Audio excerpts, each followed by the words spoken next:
So you get to find out who's in our Champions League group in the 2034-35 season. Is it going to be our year for the Champions League? I don't know. Roll the intro.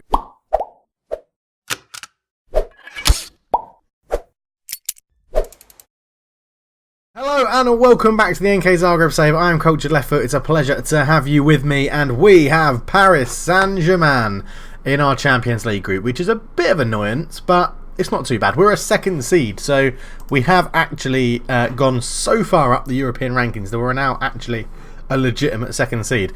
Other teams in our group, Salzburg and Shakhtar. Salzburg smashed Shakhtar 4-0, so it's not going to be like run-of-the-mill easy group, this one.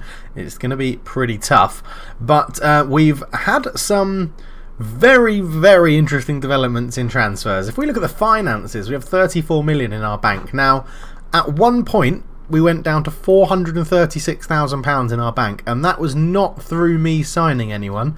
That was just through whatever happened. Well, that was when we signed loads of people, and then it just steadily dropped off, and then we got a big increase. So I think you can tell that we've sold people, and a budget of 44 million. Original budget was 1.2. So yes, quite a lot has happened. We'll go first and look at the squad, because I think this is a better way to do it. So I don't want to clear it because I've already picked the squad for the game, but as you can see, Oyarzun is still in goal. Now actually, if we go to get rid of the unavailable ones as well, because that's a bit fairer, so Lekjaks and Farizovic are our right backs now. Jeff has departed. Leonardo and Oder still at centre back. Tosic at left back. Gulian at holding midfield. Let's see if you guys can remember who the player is that's left. We have a new guy called Tello, and Garcia is still here in central midfield as well. Medina is on the right wing. We have a guy called Marin at left wing, and Sebastian Gigilotti is up top. We have a new goalkeeper called Ismail Gerbi. We have a new centre-back called Vlado Parmasejovic. We have Vicario back on loan. Ratinho still here. Yerena, Munoz and Alexander are still here. Simjonovic is still here. Fernandez is still here. Bacoli, Kalasia, Bella. He was here last year, but you probably didn't know too much about him. Petrozovic is here, and Vlatovic is here as well. So, let's go and look at the big news, shall we? Yes, let me just direct you down here where my mouse is. Total of 124 million coming into the club, 20 million spent. So, let's go through the outs, shall we? So, a lot of people left for free. We've cleared loads of deadwood. So, Mikhail's gone 1.5, rising 2.5 million. 4.1 million for Guarana, rising to 5. Shane McQuillan, 300k. Caballero, 1.7. Jeff, 50 million. Sorry, what? Yes, Jeff, 50 million pounds. I don't want to say they overpaid, but they've massively overpaid. I mean, he's played one game and got a 7, so he's not done too badly for them. Very, very good for us. But 50 million, there's no way I could turn that down. 50 million pounds for a guy that can't really cross and dribble. Even now, look, he's moved and he's only rated at a 64 rated signing for us. Yeah, 50 million pounds he went. Adel Julien 1.2. Lektala 5 million to Swansea. We had Torres moving on loan to Middlesbrough. Benkovic, we've sold him to Ipswich, 500k. Guilherme has moved to Rijeka for 600k. Milovonik has gone out on loan. Robson for Gundes, 100k loan. Konjal's gone. Amaral, 57 million to FC Bayern. They had a lot of money to splash around. Again, absolutely brilliant for us. But in theory, he only played 19 games last season. And 57 million, I can't turn that down. He is not amazingly good to turn down 57 million. Yes, he is good, but 57 million is a hell of a lot of money. And Mirko Stojic, our centre-back, has moved to Bursaspor as well. So, that's the mental outs that we've had this season. On the ins then, so Simi Vlatkovic was the top goal scorer last year and listed as a wonder kid and is very, very good. So we've bought him in for £8 million from Rijeka. He's not started brilliantly, but he's doing pretty well. We've got some good options up front, so I don't mind too much if he takes a bit of time to hit the ground running. Zoran Vicario joins on loan again from Valencia. They called him back, wanted to give him a chance in the first team, and within 2 weeks of calling him back, put him on the transfer list, so we managed to get him on loan yet again. Hasn't started brilliantly, but he's doing okay. Manolo Tello, now this guy is shit hot. He is really good. Manolo Tello joins us. Yes, they were willing to let him go on loan, which is mental. At £64 million he's worth, 2 caps, 1 goal for Spain, which he's got since he's been at Zagreb, and 2 goals in 4 appearances on a 7.8. Yes, we're paying a lot of money for the loan, 1.7 million, but oh my word, he is ridiculously good. Like, ridiculously good. Fits in with how we're playing as well, gets forward and therefore gets into opposition area and tries killer balls, which is good. Long range passes have actually come in really useful. He likes to switch it to open wingers, which is really, really nice to have. So he's in. Antonio Marin has come in from Arsenal. An experienced Croatian winger, helps out with the homegrown stuff. At the moment we're playing him out here as an inside forward, but he may not keep his place in the team very long. He hasn't really started very well. And Leonardo Caesar, oh no, missed out Ismail Gerbe. £10 million for a new goalkeeper. Well, he's just quite good, really. Hasn't played for us. We're going to wait for Ayerzin to mess up a little bit. If he does, there's no reason to drop Ayerzin yet. But yeah, I like his stats. When you compare the two, he's they're very, very close, Ayerzin and Gerbe. So as you can see, so Gerbe's slightly more physical. Ayerzin is slightly more physical, slightly better shot stopping, but has much higher eccentricity, and Gerbe has better communication and better speed. So it's all a bit of give and take. But at the moment, we'll be sticking with Ayerzin until he makes a mistake, and then we'll bring in Gerbe to come in. As you can see though, Ayerzin's ratings have dropped, his star ratings have dropped since Gerbe came in, so it'll be interesting to see how he gets on. And then Leonardo Caesar is one for the future, 500k, potentially rising to £2 million. Yeah, I like the look of him. He's good, some good physicals and good mental stats okay already. Technicals will get better, potentially 5-star, so very good to bring him in. We doubled the price that ATG paid for him, but with that record of 14 goals in 27 games last season in the second division of Brazil, I was happy to give him a chance for that sort of cash. So yeah, he comes as an 18-year-old. Likely he'll go out on loan, probably to Osijek if they make a bid, but the transfer window is shut. So not a great overhaul of the squad in terms of new players joining, but we've managed to get rid of quite a lot of deadwood and get in quite a lot of money at the same time. So Cabrera, you know, he was never really featured for us, but we got the same amount of money that we paid, so we didn't make a loss, so I'm happy with that. Who else was there? So yeah, Adel Julien, we bought him in on a free, I think. Yeah, back all the way back down here. Hasn't really played for us. He gained, what, 8 appearances. We've moved him on now, which for good. So we got him a loan and got some cash for him. Shane McQuillan, another one, bought in on a free transfer, sold for 300k.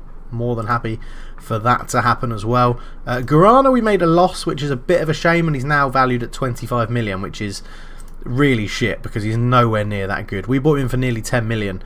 He's moved for 4.1, potentially 5 million if all the add-ons come in, but there's no way he's worth that sort of value. He'll never be that sort of striker. He'll never have the strike rate to be able to do that. So I was happy to move him on. And then Mikhail as well, never really given a chance in our team, but never really proved himself out on loan at sort of the level that we wanted. I was expecting him to, you know, when he was at Opcia to be getting around a 7, when he was in Slovenia to be getting 7s, but never really took his chance, so I was happy to move him for a profit, which is good. And then down here, so yeah, Guilherme, again, 600k. Could have given him a chance, but he never really had the potential. He was a bit of a... We took a chance on him. 73k is what we paid. 600k is what we're going to get for a profit. So I'm happy for that. That's more than good enough for me. Benkovic, absolute servant to the club. Obviously we bought him for 850k. To only lose 350k over that many seasons, and you can see where he peaked and then just dropped off of appearances, so I was happy to let him go. But yeah, and Robson Fagundes just wasn't going to get game time here, so we've sent him out on loan to Hanover. Hopefully they'll play him a lot and he'll improve, and if he doesn't, then we'll just flog him off and sell him when we realise he comes back and doesn't play. But obviously Amaral we bought in 15 million, sold him for 57, so that's one hell of a profit on him. And then Jeff, of course, we bought him from Hajduk from Brazil in ATM for Atletico Mineiro, I think that is, for 8.5 million, sold him on for 50. So yeah, very, very happy with that. And if he does go on the loan list or something later on in the save, we probably will bring him back because we know that he does perform in our formation. So it is going very, very well in terms of money, which is good. We need to bring something into the club to make sure we stay afloat. We're definitely passing FFP, which was at one point potentially going to be a problem, but it was a problem before like TV money and Champions League money and stuff came in. I think as soon as that came in, we would have been all right. anyway. But yes, schedule-wise, it looks like we've played loads of games, but a load of them has been friendlies. Interestingly enough, we've drawn 3-3 with Juventus. We beat Man City 4-3. Who else? Which is the other tough games we've played? Atletico Madrid, we drew 2-2. We drew 2-2 with Barcelona. So we're getting to a better level.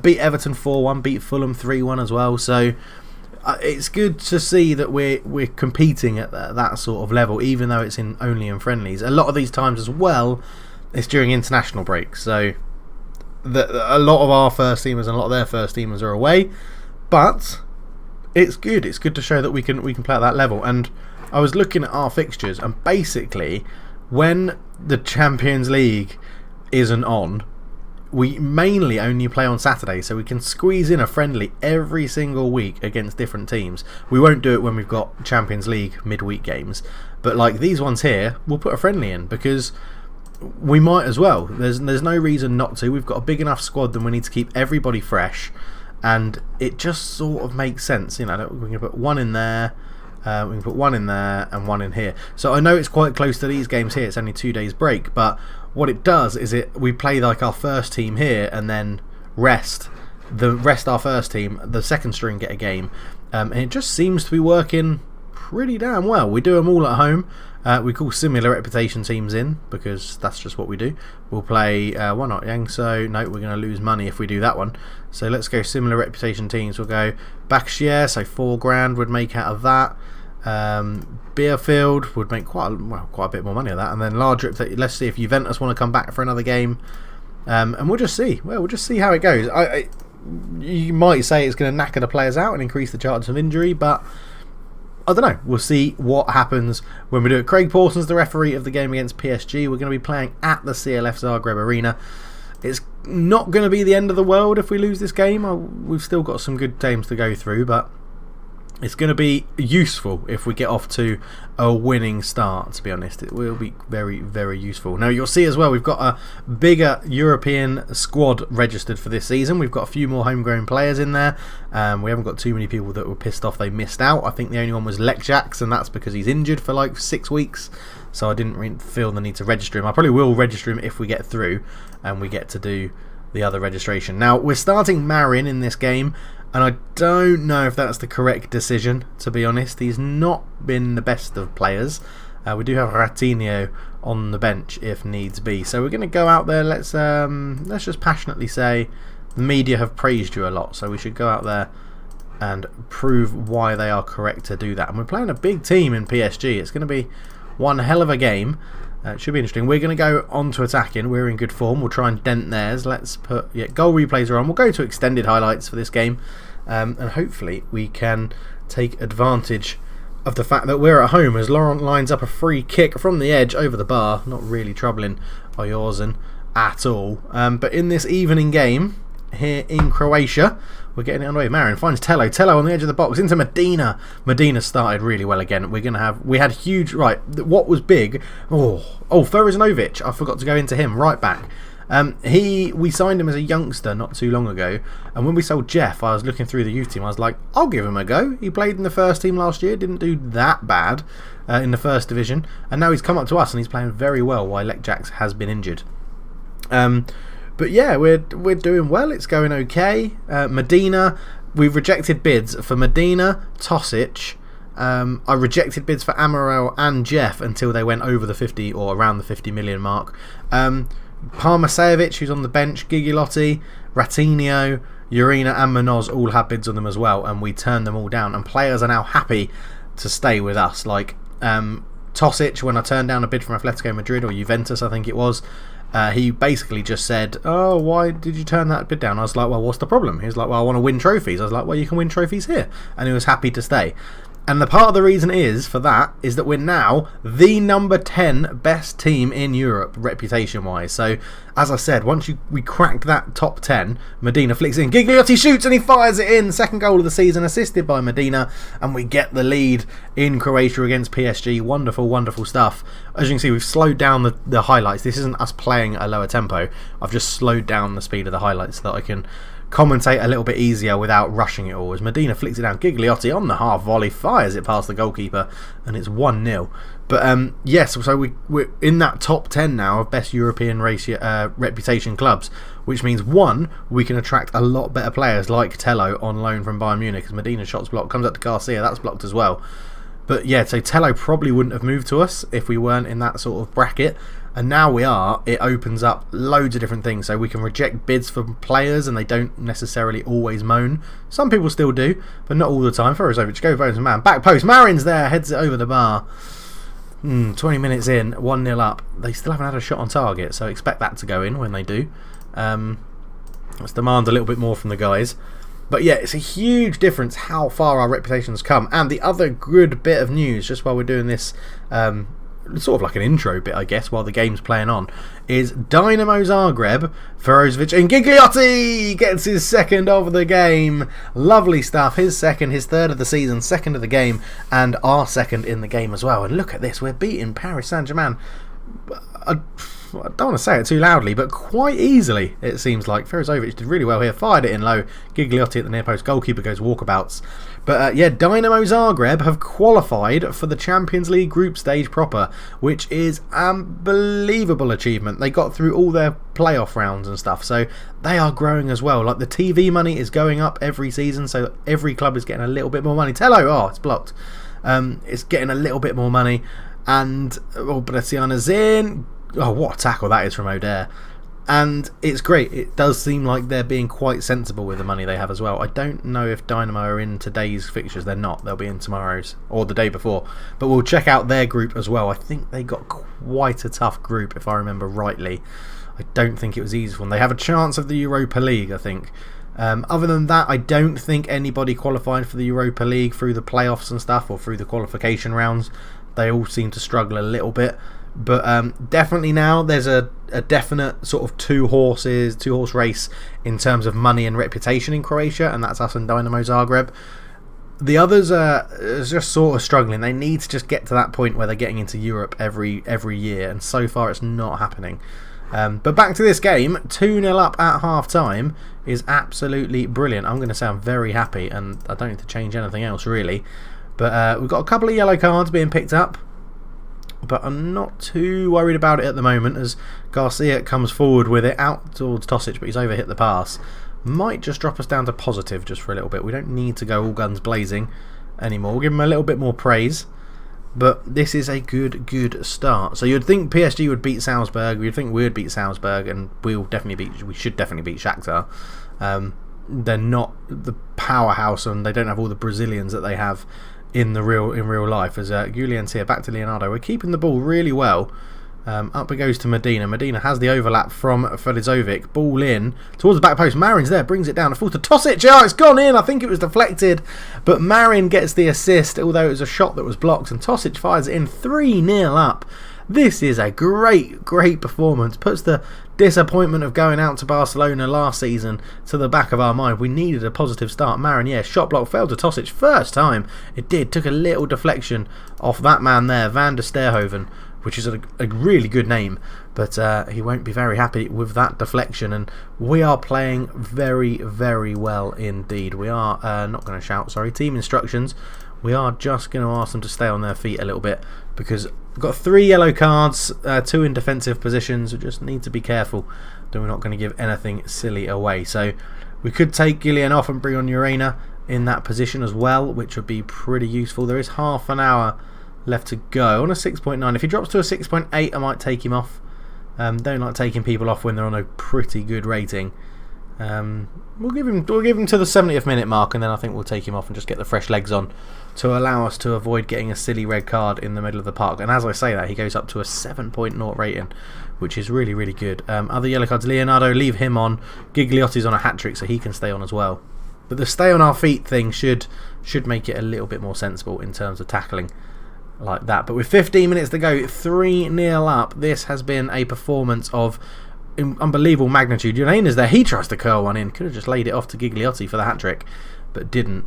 And we are playing very well indeed. Let's make another substitution. We'll bring on Vicario for Garcia in the middle. How's Marin doing? He's on 7.4, so he's turned up for the big game. He hasn't started the season well, but he has turned up for the big game, which is great and really good to see. Now, you can tell already in the next round, if we get through the group, we're going to be playing Man United because they are in the same group as Barcelona. So one of those will be finishing second, and then we will draw that team because that's how Football Manager likes to punish me. I think it just said Tosic is injured, or is he just tired? 64.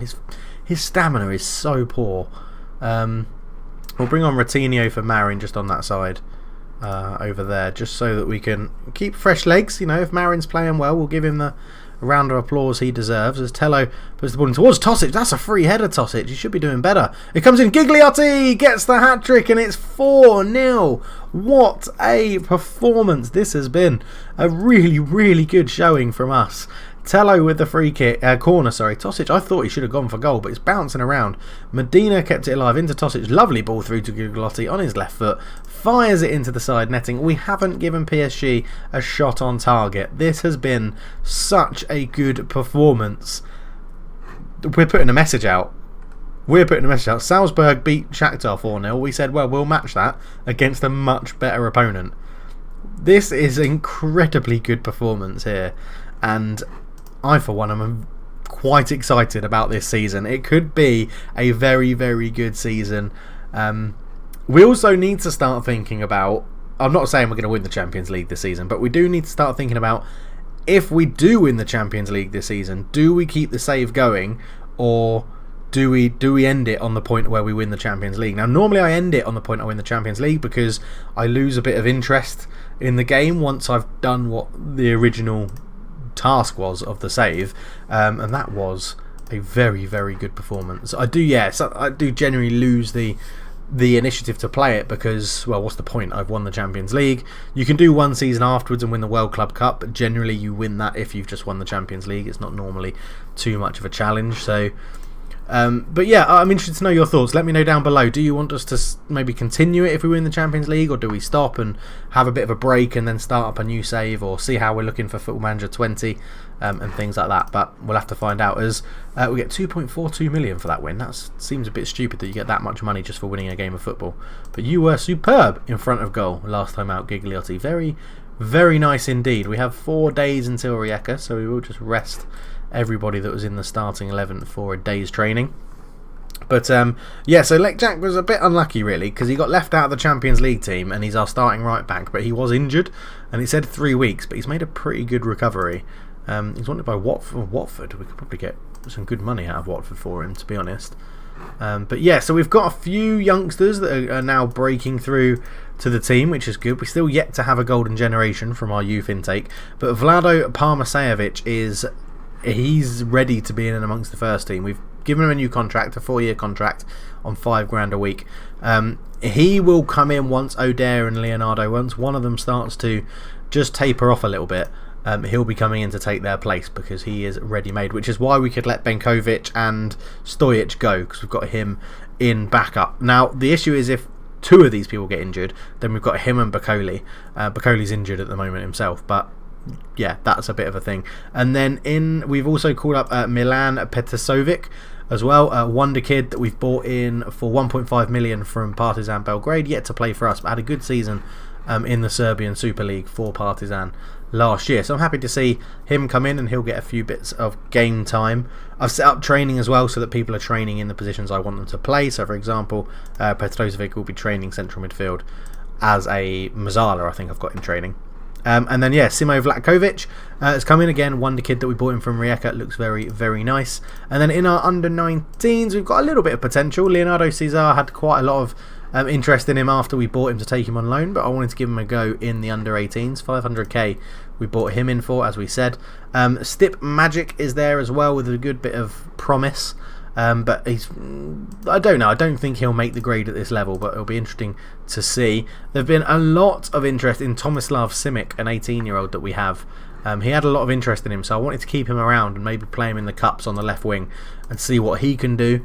Yuri Pavelka, who we bought in last season, is progressing very, very nicely. Looks like he's going to be a bit of a well beater. Was scoring goals for fun in both the under-21 championship qualifying and us non-competitively in the under-19s friendlies or whatever we do.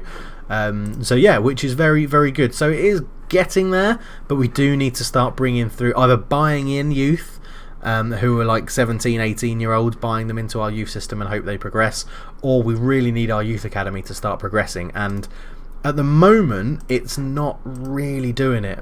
With state-of-the-art youth facilities, data analysis, training, all exceptional youth coaching, extensive youth recruitment, I would have thought by now we would have had a golden generation, but we haven't, and it's very, very annoying.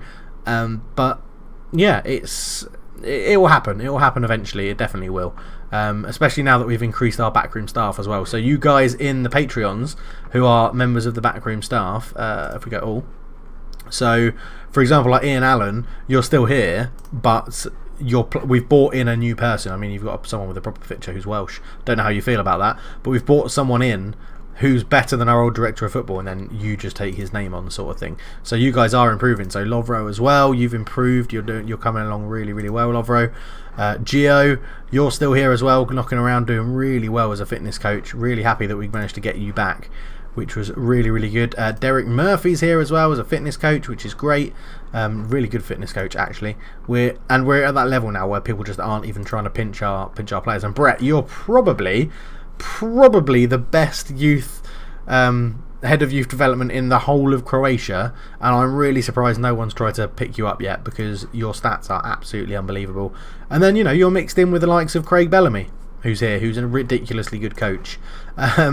But yeah, it's all going really well. And then we've got our head physio, Matt Toms, looking really good. We have Callum Bacon, head of sports science. Again, we've brought in someone new and given them your name. So you guys in the backroom staff are doing really well. Ken Wynn's here as well. Really good. I mean, terrible at everything other than the things you really need. Adaptability, player ratings, and potential is really, really good. We've got Jan Petrick as our chief data analyst as well, coming along really well. All you guys have improved as we've improved the facilities, and if you haven't, then we've brought in new stuff and you take over the name. And then our Sleepless Master, our data analyst, I mean, he's looking really, really good as well. So all in all, it's going very, very well. And I apologise if I haven't looked at your Patreon in this lot, but yeah, there's another one, Stuart Petrie as a scout, looking very, very nice indeed. And there's another one that I'm pretty sure I'm forgetting that I can't see through here. But obviously, yeah, if you wanted to get your name in the game in the backroom staff, and this will happen as long as you're a Patreon, and every time I have a Football Manager save, you will be in the game. And you maybe moving forward, you can choose if you want to be a player that comes through the youth system, or you can be a member of the backroom staff, whichever you prefer. For this save, we've gone with backroom staff members because it was going to be a small club to glory save, so I knew that I could keep the backroom staff with me. And Oscar Ustari is still here as well. Not very good at what he does, but I kept him because he scored a penalty for me, and he was our goalkeeper, so it made me laugh. So we've kept him around all this time. But yeah, we've got a massive... If you think when we started this how small our backroom staff were, this is now absolutely huge. Oh, we have Harry Kane. I don't know if I mentioned that. He's an under-19s coach for us, which is quite good fun. Yeah, but it's been really, really, really, really, really good, and I've loved this save. Definitely the best save I've done on Football Manager ever, I think. You guys that were here for the Maribor time, what do you think? Is it better than the Maribor save? Has it been more inclusive and involved? Have you felt more connected? I probably feel more connected with Maribor as a club because I've actually been to the club shop. Well, I've been to Zagreb stuff as well, but Maribor, Zagreb are on the brink of extinction pretty much as a club due to how they run and things. And I think taking a club from that sort of aspect into what we're doing with them in this virtual reality is incredible. It's so good. The fact for me, what has made this this game literally ridiculous is that we've taken them from third league west, and we've gone we had a season in the third league west, then we got promoted from the third league west, then we got promoted from the second league, then we had all this time, we've got 3 seasons of getting a squad together, then we finished second, then we won it, and we haven't looked back since. That, bringing a team up from there, is what's made this save unbelievably fun and good for me. Whereas the Maribor save, we took over a team that were already the top of their country, and then we just made them the best in Europe. And I think this is why this one's gone on so much longer than what the Maribor one did. and it's been really, really, really good fun to do, and I hope that comes across, and I hope you guys are enjoying it as much as I am as well. And I will try desperately to keep this going every single day that I'm in Singapore and I've got a chance at my desk. I will record an episode. There's times when I'm going to go on holiday, there's times when I'm going to be away with work, and there's times when I'm going to be seeing family and stuff when I can't record, or we've got family visiting and I can't record. But yeah, the plan is that I get a video out every single day whenever possible, and it's because I love it, and I love the fact that you guys love it, and that's what's really good. And I really hope you still are, and we're still getting, views are dropping off, and that occasionally happens when you get to this sort of time of a game and a life cycle. But it's been absolutely brilliant, and I really hope you guys are enjoying it as well. And thank you all so much for the support. And as I'm saying that, we might as well do the outro. And here are the one. Did I show everybody? I need to take Marco's name out because he's no longer a Patreon, but I think I showed everybody else. Maybe I missed Matt. Did I miss Matt? You're a physio, I think, Matt, but sorry for missing you out. But thank you so much, everybody. It is great to get all your responses and stuff like that. Can't wait for the new games that have come to the channel. And yeah, thank you so much. For now, I'm out. Cheers.